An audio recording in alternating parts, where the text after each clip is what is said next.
आपका खेत इस बार बहुत ज़्यादा ख़राब हो चुका था, तो आपने बहुत सारे आसपास के जितने भी आपके दुकानदार हैं उनसे लेके दवा लगाई, कोई फ़ायदा नहीं मिला और आप एक तरीके से हार मान चुके थे कि यार अब हमारा खेत ख़राब हो गया है, नहीं बचेगा। जब भी तुमने दवा लगवाई सही हुआ। मेरी आपसे मुलाकात हुई तो मैंने आपको विश्वास दिलाया, मैंने भैया आप एक बार मेरी दवा डालें और डालने के बाद में अगर आपका खेत चल जाए, माल देने लगे, खेत अच्छा हो जाए, तब आप आगे लगाना और अगर फ़ायदा ना हो तो भैया मत लगाना।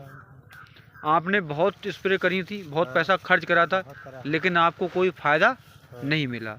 शायद मेरे ख्याल से दूसरे दिन तीसरे दिन तुम बराबर स्प्रे कर रहे थे।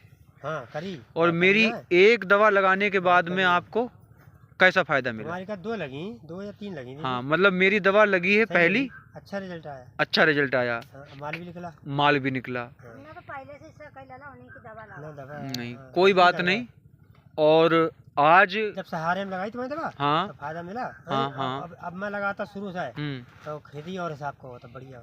चलो कोई बात नहीं, फिलहाल में रिजल्ट अच्छा मिला आपको। मिला अच्छा। और कल्ली भी अच्छी चल रही खेत की, आज भी अब भी चल रही है। क्योंकि इस समय मौसम के हिसाब से जो भी खेत खराब हो रहे हैं, अगर उन खेतों में अपनी दवा लगाई जाए तो खेत की कल्ली भी अच्छी चलती रहेगी और माल भी मिलता रहेगा। क्योंकि कुछ लोगों के खेत नए हैं अभी और माल उन्हें नहीं मिला है, लेकिन खेत खराब हो रहे हैं।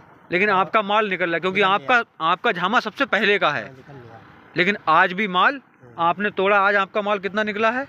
28-30 कट्टा। 28-30 कट्टे, मतलब नंबर 1 के, और वैसे 28-30 कट्टे निकले हैं। सबसे नंबर 1 का गुलरिया का झामा है हमारे इंकलाब भैया का, जहां इस समय भी सही माल निकल लिया है। खेत की कल्ली भी अच्छी चल रही, क्योंकि इस समय खीरा का तो हिसाब किताब खराब हो चुका है, कद्दुआ का हिसाब किताब अच्छा है। आप देखिए, आपकी अपनी वेस्टीज, जिसके पास बायो की प्रोडक्ट है, आप एक बार सेवा का मौका दें।